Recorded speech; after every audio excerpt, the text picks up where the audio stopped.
Bonjour et bienvenue dans ce nouvel épisode de conversation autour de l'IA.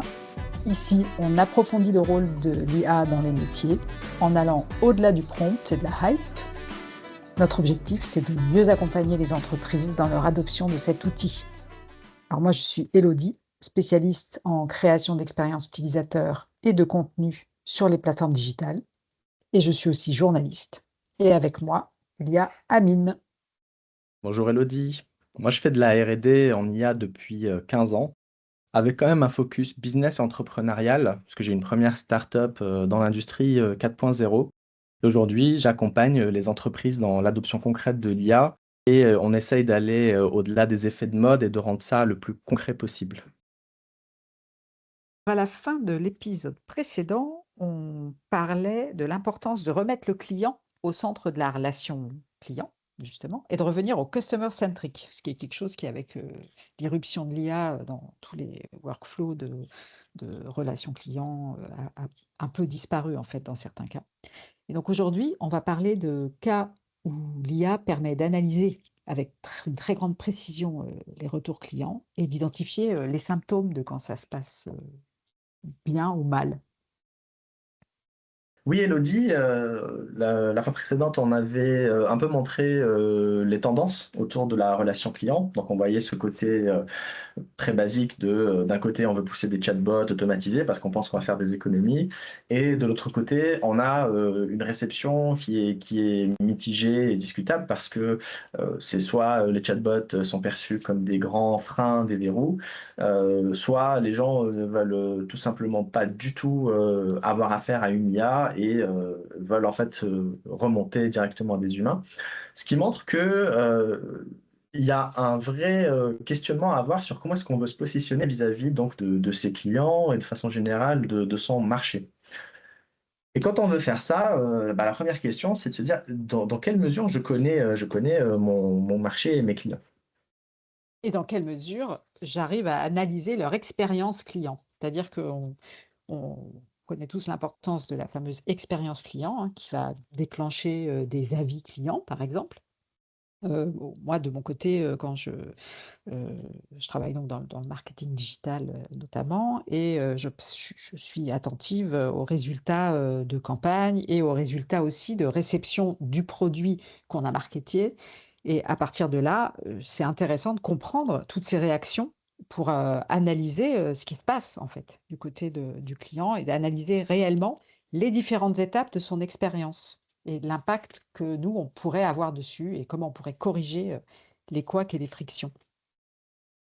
Donc je dirais que l'utilisation des données et plus ou moins de l'IA dans le marketing, c'est quand même quelque chose qui se fait depuis très longtemps, mais avec différents niveaux de maturité, de finesse et de profondeur. Donc là, il y a l'approche assez classique où on va se dire, OK, l'IA peut faire des choses de ce point de vue-là, et on peut aller encore plus loin et avec une barrière à l'entrée qui est plus faible. Mais ce qu'on va voir surtout dans cet épisode, c'est qu'au-delà de la relation client, en fait, on peut vraiment aller chercher des choses beaucoup plus en profondeur jusqu'à remonter à des enjeux opérationnels. D'accord? Donc c'est aussi ça qui va nous motiver.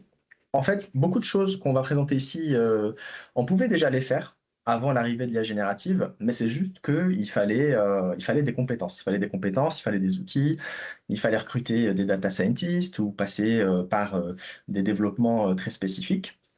Et en fait, ce qui a changé aujourd'hui, c'est que on peut faire la même chose, mais avec beaucoup plus de facilité.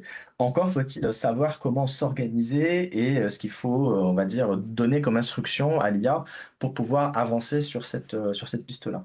Oui, encore une fois, ça aura un impact sur l'organisation des équipes pour mettre en place ce genre d'opération pour comprendre ce qui se passe.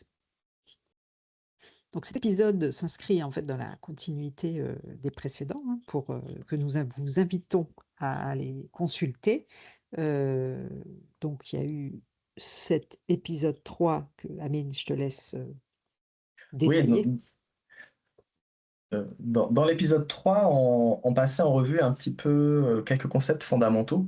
sur l'impact de l'IA, son appropriation, les choix stratégiques et opérationnels qu'on doit prendre. Et en fait, on expliquait que ces décisions, ces choix, ça relève exclusivement d'arbitrage humain, parce qu'il y a cette image dominante qui est de dire l'IA, c'est bas coût, automatisation, marché de masse. Mais en fait, cette vision-là, c'est pas forcément celle avec laquelle les PME et les ETI vont vouloir aller ou vont pouvoir aller pour des raisons de compétitivité, mais aussi des raisons de différenciation sur le marché. Et finalement, les opportunités, elles sont ailleurs. Donc, il y a un sujet de comment est-ce que j'articule mon IA dans mes process et comment est-ce que je redistribue un peu mes workflows pour maintenir un certain standard de qualité, pour me différencier, pour éventuellement offrir des nouveaux services, pour aller attaquer des nouveaux marchés. Et tout ça, c'est des considérations, encore une fois, qui sont très différentes de juste se dire je continue de faire ce que je fais, mais je veux juste baisser les coûts et faire de la masse. Et dans l'épisode 4, qui est donc l'épisode qui a précédé celui que vous écoutez actuellement, on abordait justement, le problème de l'expérience client, et vraiment de remettre le client au centre de la relation. Et l'IA qui peut parfois être rejetée par certains clients, non pas par principe de rejeter de la techno, mais simplement parce qu'ils sont frustrés, des réponses que l'IA leur apporte. Donc l'IA peut être, en fait, si elle est mal utilisée, préjudiciable, et alors que si elle est bien utilisée, elle peut réellement contribuer à cette, reprise de l'esprit, customer centric qui est quand même, au cœur de la relation client, du principe de relation client. Nous, on pense que le gros impact de l'IA, il est surtout, euh, entre autres, dans l'analyse, le traitement en masse d'un certain nombre de données. Beaucoup de ces données sont déjà disponibles. C'est simplement qu'elles ne sont pas forcément bien rangées, bien structurées. Il y a toujours des sujets de gouvernance. Mais derrière, on sait qu'il y a de l'information qui est très intéressante, qui est exploitable. Et comme je le disais en introduction, pour aller mettre en forme et travailler cette masse de données et faire ressortir ces informations, jusqu'à il y a encore peu, c'était assez fastidieux. Et là, avec nos nouveaux outils, on peut vraiment accélérer. Et quand je dis accélérer, c'est vraiment on passe de sujets qui prenaient des semaines, voire des mois, à des sujets qui peuvent être traités en quelques jours. On peut vraiment accélérer ce genre d'analyse pour avoir une meilleure connaissance en termes de profondeur, en termes de finesse sur ce que disent vraiment les gens, sur donc aller chercher des vrais signaux sur qu'est-ce qui plaît, qu'est-ce qui ne plaît pas, ou alors qu'est-ce qui pourrait plaire, parce que des fois, quand on analyse justement des signaux faibles, on peut se rendre compte qu'il y a des opportunités de marché qu'on ne travaille pas, ou à contrario qu'on fait des choses qui finalement ne sont pas forcément alignées avec les attentes de certains segments au marché, et que peut-être qu'il faut repivoter ou couper cette partie-là. Voilà, donc tout ça, ça amène un certain nombre d'impacts entre le stratégique et l'opérationnel, qu'on va regarder à travers trois exemples qui vont nous permettre d'illustrer tout ça. Alors ces 3 exemples, qui donc, analysent en fait, des retours, d'expérience client, dans différents cas de figure, donc ils sont anonymisés grâce, à un traitement par, notre outil. L'outil qu'on va utiliser, on l'a déjà rencontré hein, dans l'épisode 2 et l'épisode 4. C'est notre outil d'analyse de masse qui nous permet d'aller traiter un certain nombre de données. Donc on l'a vu dans l'analyse de données publiques pour voir un peu les usages de l'IA, les discours aussi sur les chatbots. Là, on va plutôt essayer de l'utiliser sur des données internes pour voir un peu ce qu'on peut faire ressortir comme information et comment ensuite on peut exploiter ces informations-là. Alors en l'occurrence, pour le premier, ça reste des données externes. On a mélangé en fait différents avis publics de différentes entreprises pour justement qu'on puisse pas forcément remonter aux entreprises qu'on a analysées. Et l'intérêt premier de ça, au-delà de se dire ok, c'est positif, c'est négatif, l'enjeu pour nous, c'est de comprendre ce que disent les gens L'intérêt, ce n'est pas seulement d'analyser si les gens sont contents ou pas contents, hein, donc ça, c'est des choses qu'on sait faire depuis très longtemps. Le vrai sujet, c'est vraiment d'aller creuser les causes. Parce que, en fait, le mécontentement, c'est des symptômes qui généralement se sont exprimés en fin de process, parce que les gens sont passés par un certain nombre d'étapes, ils ont interagi avec nous, enfin avec l'entreprise, et derrière, ils vont venir exprimer donc ce mécontentement, mais aussi dans les messages dire un certain nombre de choses. Donc ils vont dire j'ai pas pu faire ceci, on m'a bloqué sur cela, etc. L'enjeu pour nous, c'est de bien comprendre de quoi ils se plaignent, mais aussi de voir un petit peu dans le temps comment ça évolue, parce que ça nous permet d'avoir un suivi. Euh, C'est vraiment avoir une big picture, en fait, de toute l'expérience client avec, ce qu'on voyait, à l'écran, les causes et d'identifier les causes, heu et surtout pour pouvoir revenir ensuite sur ces causes avec des actions à mettre en place, dans les processus opérationnels. C'est pas juste pour, faire un rapport, quoi. c'est tout à fait ça. En fait, ce genre d'analyse peut avoir plusieurs retombées.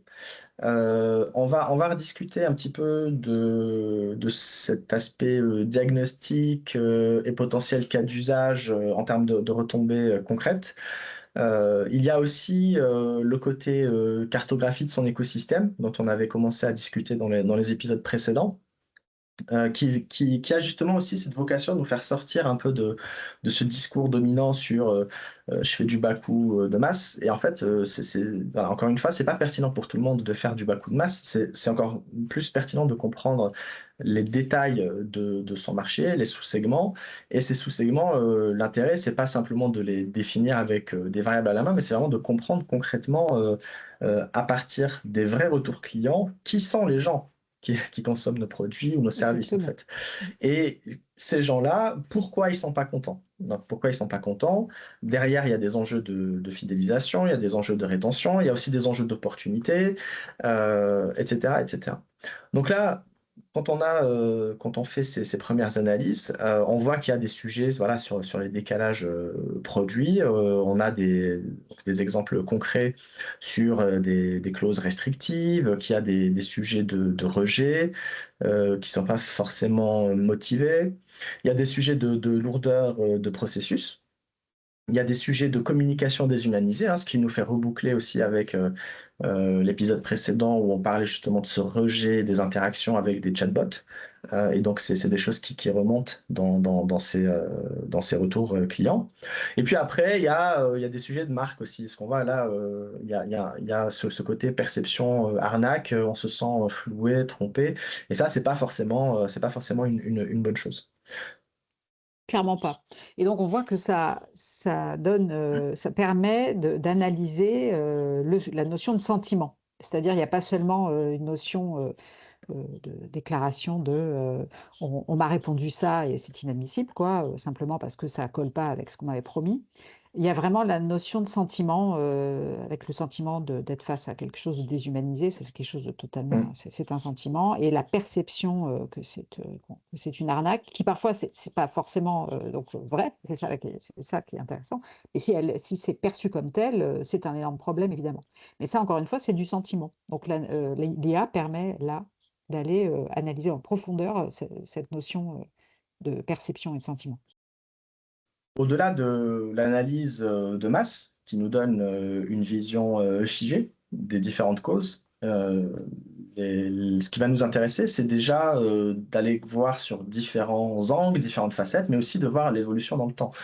Parce que cette évolution dans le temps, elle va nous renseigner sur un certain nombre de choses.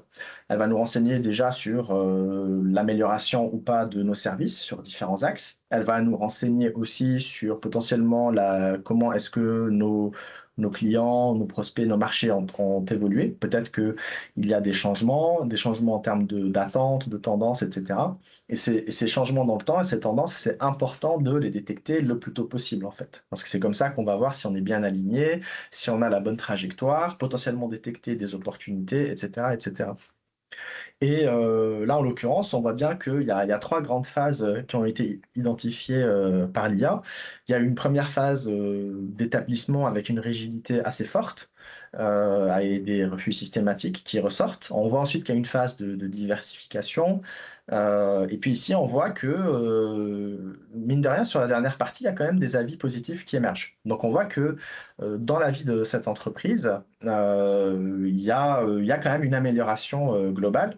Il y a même une internationalisation qui est en train de se faire. Et là aussi, donc l'IA va aussi faciliter ça parce que on sait que l'IA est plus ou moins à l'aise avec les traductions. En tout cas, les langues européennes sont plutôt bien traduites en général, Oui. avec quelques variables. Il faut quand même faire attention à Oui, quelques oui, mots de oui, mais il y a eu quand jargon, même, etc. il Voilà. y a eu énormément de progrès quand même de Voilà. fait Mais là-dessus. c'est clair qu'entre il y a 2 ans et aujourd'hui, enfin il y a 3 ans et aujourd'hui, c'est le jour et la nuit. Oui, tout à fait. Et après, on peut faire ressortir des exemples plus concrets, si on a envie de creuser. Donc on a vraiment cette vision où on part du global, de la masse, et puis on peut aller creuser sur différents axes jusqu'à aller chercher des avis très spécifiques sur des points particuliers. Donc là, on vient de voir avec ce cas, ce cas d'analyse que, ben, on a analysé et étudié, une énorme masse de données.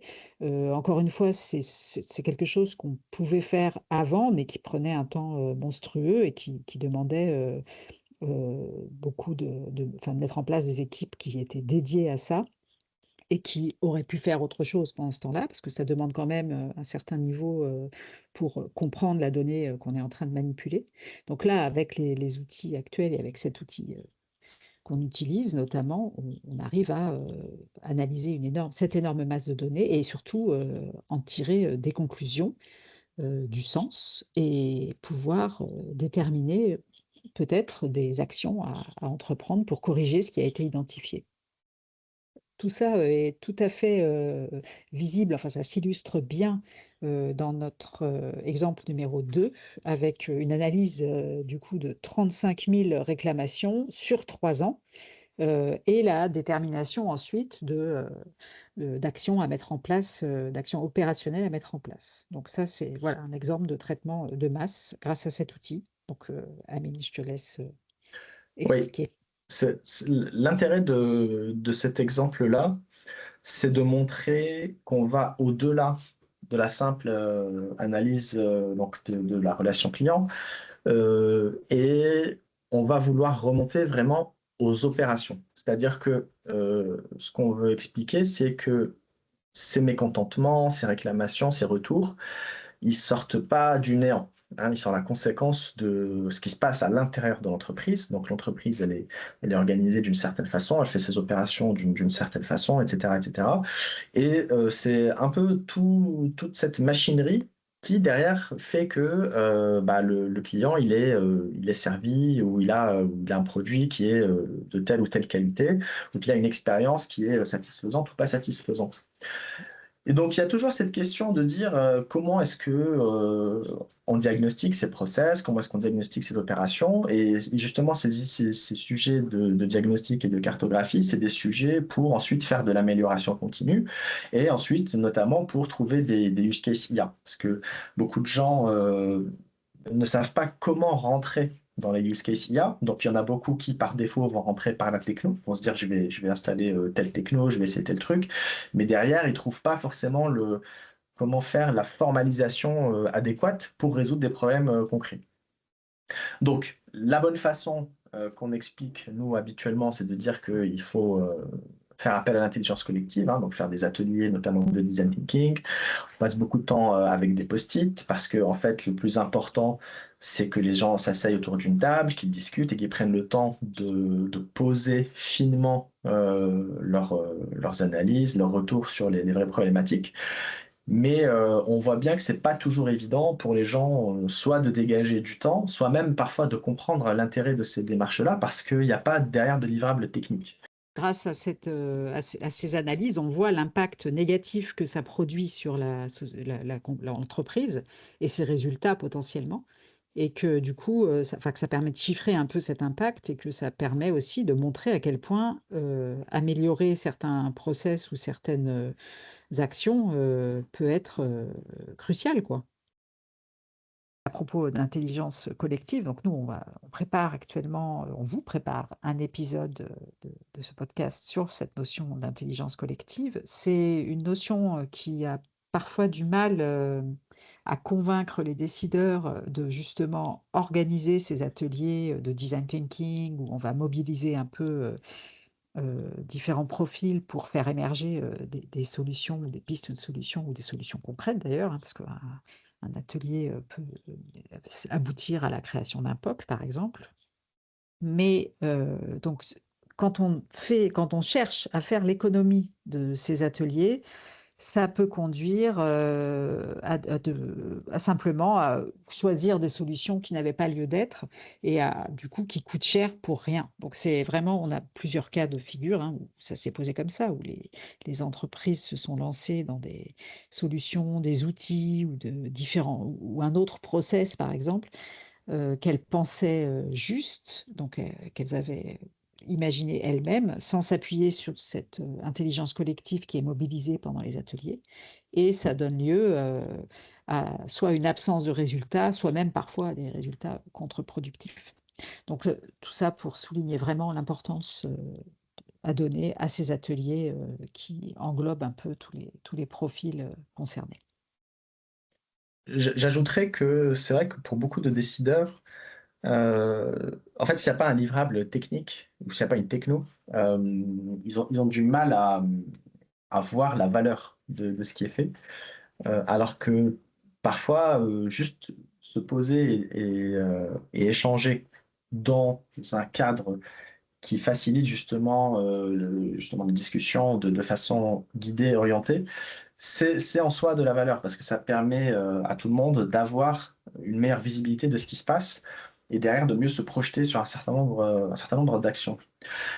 Pour revenir sur l'épisode d'intelligence collective, voilà, ça va être un épisode passionnant parce on a déjà commencé à lister beaucoup de sujets. Moi, ma conviction profonde, justement, puisqu'on parle beaucoup d'intelligence, d'intelligence artificielle, l'intelligence humaine, ma conviction profonde, c'est que l'importance de l'intelligence de l'humanité, elle n'est pas au niveau individuel, mais elle est vraiment au niveau de l'intelligence distribuée. C'est-à-dire que c'est vraiment en tant que groupe intelligent que l'humanité se différencie et pas juste parce que telle personne a tel QI, etc., etc. Mais ça, voilà, ce sera pour un autre épisode. J'essaie de donner un petit peu On va faire un peu de teasing. ça fait un petit peu de teasing, voilà. Mais vraiment, il y a tellement de ramifications sur ce concept. Au-delà de juste dire on s'assoit et on discute ensemble. Ok, souvent, l'intelligence collective, c'est vu comme ça, c'est on s'assoit, on discute. Non, non, il y a vraiment des ramifications incroyables là-dessus. Et j'espère vous avoir vraiment donné envie d'écouter l'épisode sur le sujet. Donc, revenons maintenant à notre sujet. Voilà, donc là l'idée, c'est de dire, OK, l'intelligence collective, les ateliers, c'est pas toujours évident de se projeter dedans. Le décideur voit pas toujours la valeur parce que des fois, on voit ça comme juste des réunions et puis on fait derrière un PowerPoint à la fin, parce que c'est pas toujours pertinent.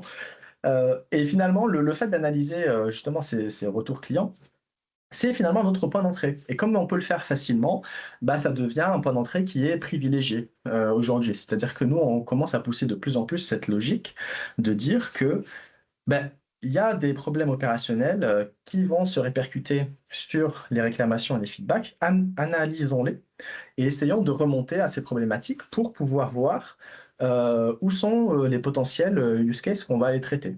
Avec ou sans IA d'ailleurs, hein, parce qu'on fait une fixation sur use case IA, mais il y a toujours de l'amélioration continue à faire tout le temps. Et c'est une très bonne démarche de se dire, OK, je ne fais pas de l'innovation pour faire de l'innovation, mais je dois vraiment être dans un mindset innovation parce que derrière, c'est ce qui me permet de faire de l'amélioration continue.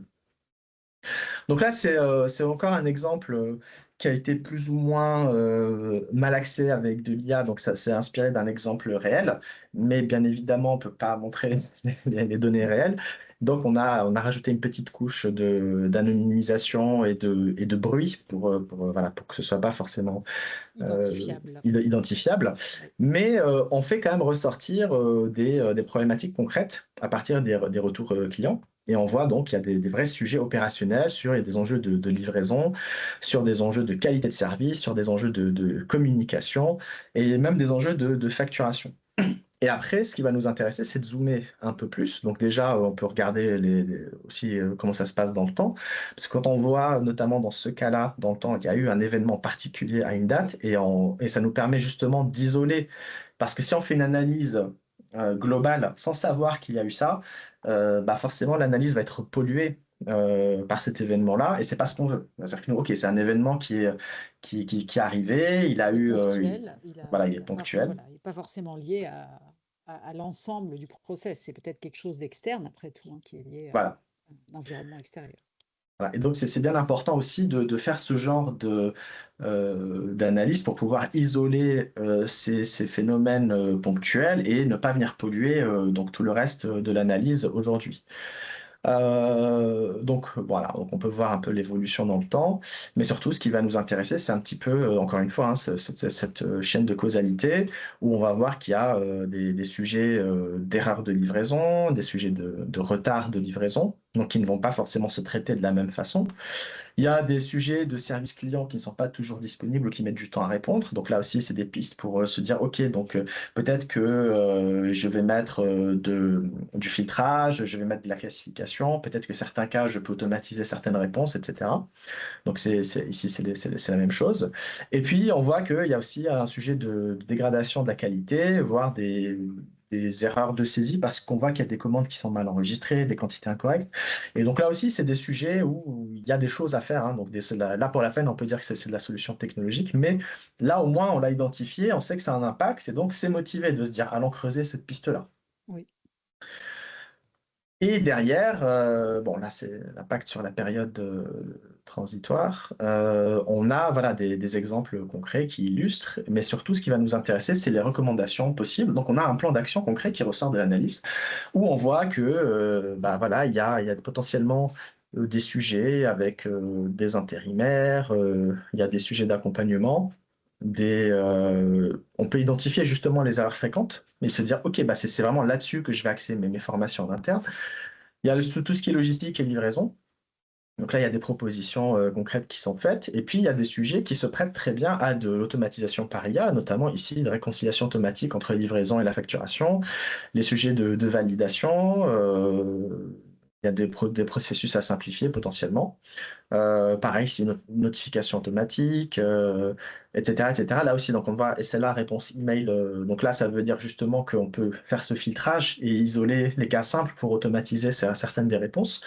Oui. Et là aussi, l'IA va jouer un rôle parce que c'est elle qui va qualifier, qui va pouvoir qualifier un petit peu justement cette complexité d'un dossier et se dire, bah tiens, ça, c'est des choses, je les ai déjà vues passer, c'est des choses qui sont simples, donc je peux, sans risque, automatiser cette partie-là. Donc, ce filtrage et ce tri. Et finalement, ce qui ressort là, c'est réellement à nouveau un des aspects qu'on souligne chaque fois dans nos épisodes, c'est la notion d'hybridation, c'est-à-dire que l'IA seule peut vous sortir les symptômes effectivement qui sont identifiés, mais il faut qu'il y ait une équipe qui regarde ces résultats et qui soit capable justement d'aller étudier ce qui s'est passé sur tel événement, et cetera, pour voir si ça a du sens ou pas de le prendre en compte. Et par ailleurs, les solutions à envisager, donc il ne s'agit pas non plus de dire: «Mais l'IA va résoudre tous les problèmes qu'on a identifiés». L'IA va résoudre une partie des problèmes qu'on a identifiés peut-être, et puis surtout, il va y avoir, de la réorganisation à envisager, une formation différente, en termes de communication, et cetera. Donc on est vraiment dans cet esprit, d'hybridation et de la force de l'IA grâce à l'hybridation. C'est ça. On voit du coup que, on revient à ces sujets donc d'intervention humaine. Il y a déjà de l'intervention humaine en amont parce qu'il faut choisir les données, cibler les problématiques. Donc là, c'est nous qui orientons l'IA dans ces analyses-là, par rapport aussi à des retours concrets. Et puis derrière, il y a des arbitrages aussi à faire sur les actions parce qu'on ne peut pas mener tout de front. Donc il va y avoir potentiellement ici des analyses complémentaires pour essayer de quantifier un peu à la fois la complexité des solutions et à la fois l'impact attendu, parce qu'on va forcément privilégier des choses simples à fort impact pour commencer. Et aussi, ce qu'on comprend, donc ce que tu as bien pointé, hein, Elodie, c'est que c'est pas que de l'IA pour de l'IA, en fait. Là, donc l'IA fait un diagnostic, il y a des choses qui se traitent sans IA, donc par exemple, caler des programmes de formation, accompagner ses collaborateurs. Et finalement, l'IA, ce n'est plus, cet objet, magique, incroyable qu'on va mettre dans l'entreprise et qui va tout révolutionner. Non, en fait, c'est vraiment on va l'intégrer à sa trousse à outils, comme on peut intégrer, certains outils ou certaines méthodologies. En fait, on se dit: «OK, dans ma trousse à outils, je peux aussi mettre en place, différentes, actions à base d'IA». Donc la partie diagnostic ici, la partie analyse relation client et puis derrière, quand on va vouloir mettre certains cas d'usage plus concrets, comme cette fameuse réconciliation, ce filtrage, et cetera, là aussi, bah, on se dit: «OK, j'ai ma trousse à outils, là, je peux la déployer sur ça». Dans le troisième exemple qu'on a choisi, de vous montrer, là, on touche à vraiment une utilité de l'IA, assez remarquable, qui est l'analyse en temps réel. C'est-à-dire qu'au lieu d'analyser des choses qui sont déjà produites et qui ont peut-être, avec une expérience client négative par exemple, qui a déjà eu un impact négatif sur, les résultats de l'entreprise ou l'image de l'entreprise, on va analyser ce qui se passe pour peut-être pouvoir corriger, enfin rectifier le tir, en temps réel avant que les dégâts soient trop importants. Et ça, c'est une des forces, effectivement, de l'IA, qui est difficile à concurrencer, hein. C'est quelque chose de très puissant de pouvoir être sans cesse, à analyser ce qui se passe en temps réel.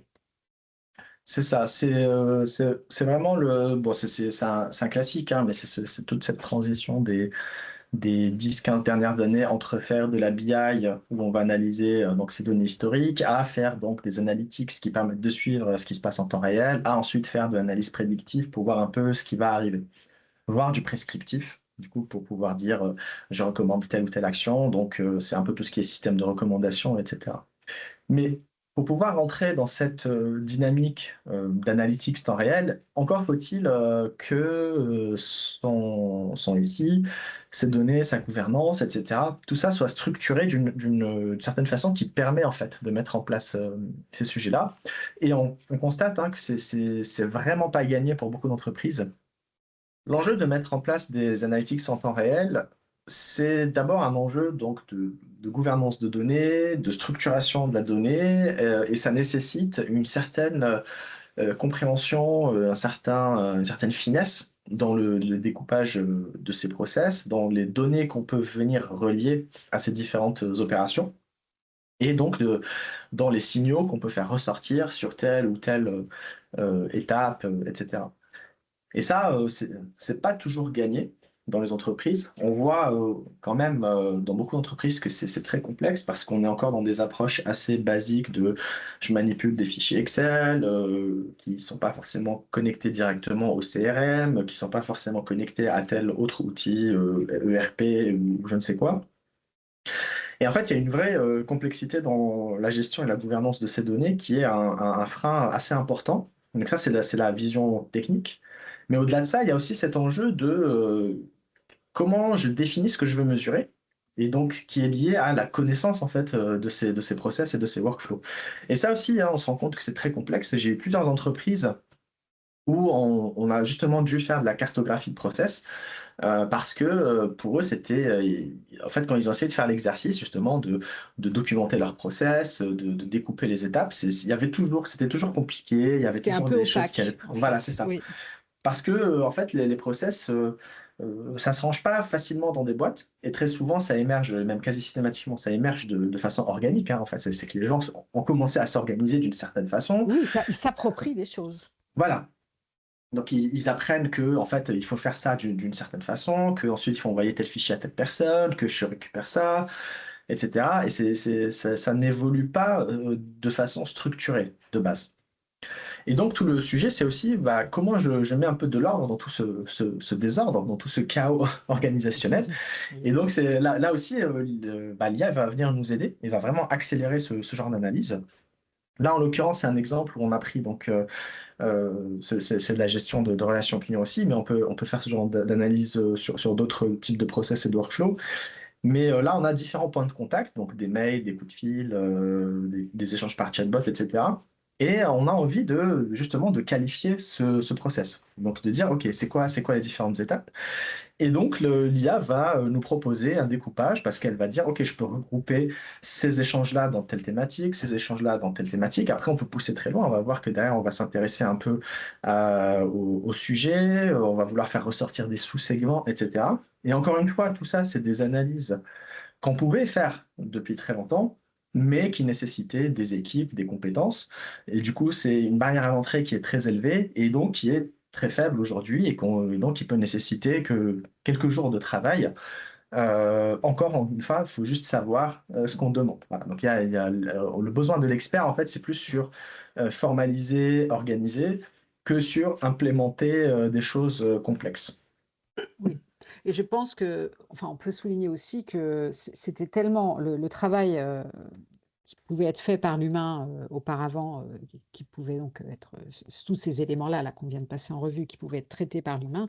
En réalité, enfin, l'IA ne n'est pas en train forcément de piquer, des des emplois, là, à des professionnels, qui auraient pu faire ce travail. Parce que globalement, le travail était tellement énorme que c'était des dossiers qui n'étaient pas vraiment lancés, en fait, par les sociétés. Il y avait pas de et le travail n'était pas fait, tout simplement. Justement C'est parce que ça. c'était trop, trop important, enfin, c'est pas envisageable. C'est tout à fait ça. Donc c'est ce qu'on essayait d'expliquer dans l'épisode 3, hein, quand on discutait un petit peu de ce concept de barrière à l'entrée, à un moment vers la fin de l'épisode, où on disait finalement, c'est des nouvelles opportunités. Exactement. Moi, ça fait 10 ans que je sais faire ce genre de choses, mais je vois bien que, beaucoup de clients ne voulaient pas aller là-dessus parce qu'ils voyaient que c'était du travail. Ils voyaient que ça Oui, demandait, et puis c'est des efforts, des colossal, investissements. colossal, Ouais, oui, tout à fait. c'est ça. Ça a Donc c'est juste pas rendu possible quelque chose qui n'était pas réellement possible, qui était voilà, théoriquement possible, mais c'est dans le ça, business qui ne l'était pas. c'est ça. Et donc aujourd'hui, je pense qu'on n'atteindra jamais un tel niveau. Je ne pense pas qu'on puisse aller plus loin dans la facilité de faire ce Oui. genre d'analyse. Parce Mmh. que là, on a vraiment atteint le niveau où c'est juste, il faut juste ranger proprement un peu ces données. Et même là, les données n'ont pas besoin d'être 100% propres parce que l'IA, justement, est assez robuste aujourd'hui alors qu'avant, il fallait faire attention que tout était bien rangé, que Oui, le nom des oui. colonnes dans les fichiers, c'était très bon, que les formats des dates, c'était toujours pareil. Il y avait beaucoup de petites tâches comme ça qui venaient s'accumuler, qui venaient fortement alourdir le travail. Et aujourd'hui, justement, avec le potentiel qu'il y a dans les modèles de langage qui savent en fait analyser ce genre de choses à la demande par langage naturel finalement, presque, Oui. Mmh. voilà, quelques jours de travail, juste s'organiser, se structurer, savoir comment on aborde les choses. Et à la fin, donc on a cette classification. Mais au-delà de ça, c'est pas que ça qui va nous intéresser, parce qu'une fois qu'on a ça, ce qui va nous intéresser, c'est de manipuler, donc de bien extraire ce qu'on appelle les timestamps, donc l'horodatage hein, des événements. Et à partir Oui. de là, on commence vraiment à être capable de qualifier donc cette temporalité, de dire, OK, bah, je passe beaucoup de temps dans cette phase-là, je passe un peu moins de temps ici. Et puis derrière, on va voir qu'il y a, donc ce qui va nous intéresser ici, c'est ce qu'on appelle les queues de distribution statistique. Donc c'est se dire, OK, il y a quand même 2% des dossiers, on passe plus de 10 jours, 5%, on passe entre 5 et 10 jours. C'est ces sujets-là, en fait, qu'on va vouloir creuser, parce que c'est là Exactement. où ça va impacter notre performance et notre efficience opérationnelle. Mais c'est quand même l'humain qui va les creuser. Et donc on retombe à chaque fois sur cette même conclusion, c'est-à-dire que l'IA, c'est un outil qui va nous augmenter, mais ça ne nous empêchera pas, heureusement, de faire le travail, qu'il faut faire. C'est-à-dire il va falloir creuser, après l'IA pourra peut-être nous aider à creuser, mais en tout cas, c'est quand même, un humain qui va devoir aller, chercher pourquoi, on passe, tout ce temps, sur ce type de dossier et cetera. Ça, c'est essentiel. C'est Et ça. c'est quand même une opportunité extraordinaire, hein, que je voudrais insister, que nous donne l'IA aujourd'hui. Enfin, j'insiste auprès de tous ceux qui, au sein des entreprises, cherchent à améliorer, la relation client et à analyser un peu ce qui se passe. Parce que justement, avec notamment l'outil qu'on utilise ici, on a, la possibilité d'aller mettre la tête dans le moteur et de comprendre exactement comment se déroulent les process, qu'est-ce qui coince, qu'est-ce qui va bien aussi d'ailleurs, hein, c'est important. Mais c'est plus intéressant de voir ce qui coince parce que dans ce qui coince se cache une opportunité d'améliorer, donc c'est ça qui est Mmh. important aussi. Et je trouve que c'est vraiment un outil extraordinaire. Et au-delà donc d'identifier ce qui coince pas, donc comme je le disais, il y a aussi ce questionnement sur les opportunités ou au contraire des arbitrages à faire sur ces segments de marché-là. Parce que potentiellement, il y a des cas extrêmes où on se dit, bah, peut-être que ce n'est pas à nous de gérer ça, ou peut-être qu'il faut qu'on Exactement, les traite différemment, exactement. ou à contrario, finalement, là, c'est mal géré, donc peut-être qu'on pourrait faire un service à part, donc peut-être voilà, qu'on peut aller chercher un nouveau marché à partir de là, si on optimise ce morceau-là. Et là aussi, du coup, c'est pas que de l'IA, en fait, C'est ça, c'est l'IA la fait remonter décision des va infos, voilà, la voilà. décision appartient aux décideurs, qui vont se dire: «Voilà, qu'est-ce que je fais avec toutes ces Voilà, qu'est-ce informations?» que je donc fais c'est avec ces morceaux-là, quoi, c'est ça. voilà, Donc ça reste une analyse, a posteriori, mais tout l'intérêt, c'est qu'une fois qu'on a structuré cette démarche et qu'on a mis en place donc ces analyses, bah, après le sujet, c'est simplement de déployer ça en temps réel et puis, bah, d'analyser, les différents emails au fur et à mesure qu'ils arrivent, enfin les différents échanges au fur et à mesure qu'ils arrivent. Et c'est là, en fait, on commence à rentrer dans cette vision analytics fine des process et à partir de là, une fois qu'on a ça, on peut enclencher beaucoup de choses. On peut enclencher donc ce fameux tri, filtrage amont. On peut mettre de l'IA pour accélérer certaines analyses ou certains traitements. On peut aussi aller affiner un petit peu les sous-groupes à risque. Donc se dire, oui. OK, qu'est-ce qui caractérise des dossiers rapides par rapide, hein. Donc c'est cette fameuse analyse des sous-segments de marché. Et une fois qu'on a ça, euh, donc là, j'ai simplement mis un titre, voilà, corrélation au process satisfaction. Mais tout l'enjeu de se structurer, c'est ensuite d'être capable d'aller sur vraiment de l'analyse prédictive, c'est-à-dire être capable de dire dès que je dois gérer un dossier, dès qu'il arrive, je vais essayer d'extraire toutes les informations et les signaux qui vont me dire, OK, qu'est-ce que je peux attendre de ce dossier? Est-ce que ça va être un dossier simple? Est-ce que ça va être un dossier compliqué? Est-ce que je dois faire attention à ça? Est-ce qu'il ne faudrait pas plutôt que j'oriente immédiatement sur tel expert? Est-ce Exactement. que je m'attends à avoir tel coût sur ce fichier? Voilà. Et à partir de là, en fait, c'est vraiment il y a vraiment énormément d'opportunités d'un point de vue opérationnel et même stratégique d'ailleurs, sur comment est-ce que on réorganise notre process et du coup notre façon de faire du service ou de travailler avec nos produits pour fournir quelque chose de différent à nos marchés et donc à nos clients. Et c'est là où on va commencer à travailler ces aspects de différenciation, ces aspects, OK, comment je me repositionne, comment je vais recibler, comment je fais ensuite du prescriptif, comment est-ce que je peux ensuite avoir des opportunités de cross-selling, d'upselling, et cetera, et cetera. En fait, les ramifications sont tellement nombreuses qu'on va peut-être pas s'amuser à toutes les lister ici. Mais voilà, donc c'est une fois qu'on a structuré, derrière, c'est beaucoup plus facile de voir les différentes opportunités d'exploitation de ces données, de ces informations, en fait. Finalement, là, avec cet outil, d'analyse, de retour client et on voit que les possibilités sont quand même quasiment infinies, hein, sans employer des grands mots, c'est un peu la vérité. Oui, oui, c'est infini dans le sens où, encore une fois, c'est un sujet de positionnement, d'arbitrage, de compréhension des enjeux. Finalement, l'outil, il est au service de la vision. Hein, donc si on n'a pas de vision, bah, on retombe dans la vision par défaut.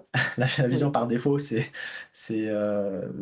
fais des économies, je réduis les coûts et puis je fais de la masse. voilà, mais on ne sait pas pour aller où, c'est la Voilà, question. c'est ça en fait, c'est qu'il faut. Je pense que c'est un message, encore une fois, sur Oui, lequel on oui, doit insister, c'est oui, celui-là, c'est de dire, OK, baisse des coûts, marché de masse, c'est la vision par défaut quand on n'a pas réfléchi à ce qu'on veut faire, qu'on n'a pas de vision. Et donc, il faut déjà se dire, non, OK, je suis un géant d'Internet, je fais de la masse, je réduis les coûts, mais tout le monde n'est pas un géant d'Internet. L'immense majorité des entreprises avec lesquelles on travaille, c'est plutôt des PME et des ETI. Et ces entreprises-là, ce n'est pas dans leur intérêt de faire juste de la baisse de coûts et donc de la baisse de qualité par ricochet pour aller faire de la masse en fait. Il y a différentes façons de se différencier. Et ensuite, c'est comment est-ce qu'on fait pour identifier ça. Donc pareil, il y a différentes façons de faire et un canal d'entrée qu'on propose là, c'est se dire, OK, bah, commençons par les signaux de notre marché et de nos clients. exactement. Savoir ce que disent les clients et ce qu'ils vivent avec, notre entreprise ou notre marque, tout simplement. Ça Ouais. peut permettre d'affiner, de rectifier un tir, de se dire: «Mais allons plutôt dans cette direction» parce qu'elle a plus de sens. Encore une fois, hein, on redonne du sens finalement à l'expérience que vivent nos clients et c'est tout l'essentiel est là, hein, et c'est tout ce qu'on essaye de dire avec ce podcast. Utiliser l'IA de manière à ce que ça ait du sens. Et puis on voit bien, encore une fois, hein, c'est cette logique de c'est pas un outil unique, magique, mais c'est un outil avec différentes capacités et que je vais faire intervenir à différentes étapes de mon process, qui reste un process humain de réflexion. Donc il y a une démarche stratégique qui va se manifester de façon opérationnelle avec des phases où l'humain va formaliser des choses, l'IA va faire des analyses, l'humain va formaliser des use cases, l'IA va servir justement dans certaines implémentations techniques de ces use cases, etc., etc. Et c'est là où on voit ce qu'on peut appeler cette hybridation, hein, où justement, c'est pas juste l'IA, c'est ce truc magique, mais vraiment, c'est en fait, on l'intègre dans notre process, dans notre workflow, dans notre pensée opérationnelle, et ça vient vraiment fluidifier. Donc l'IA, ça va vraiment servir d'outil de fluidification, de transmission, et derrière, on n'a pas tout déroulé, hein, parce que là, on est qu'au début de nos Oui. épisodes et de nos aventures, mais on va voir derrière que à partir de là, donc il y a ces enjeux opérationnels qu'on peut aller rechercher, mais il y a aussi des enjeux organisationnels, il y a des enjeux de gouvernance, il y a ces enjeux de positionnement vis-à-vis de son marché, etc., etc.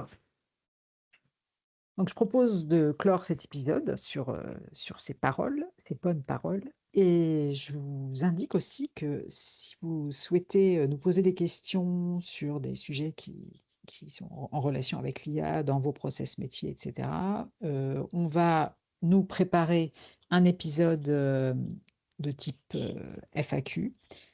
Par ailleurs, vous pouvez aussi, nous solliciter pour, aller étudier de près pour un épisode donné, un sujet spécifique qui vous intéresse. Donc voilà, ça peut être aussi, une invitation qu'on vous lance. Donc n'hésitez pas, à écrire en commentaire ce que vous souhaitez voir, abordé dans ces épisodes de podcast. À la prochaine fois, Amine. Bah, à la prochaine, Elodie. Merci. Merci à vous tous aussi. Au revoir. Au revoir.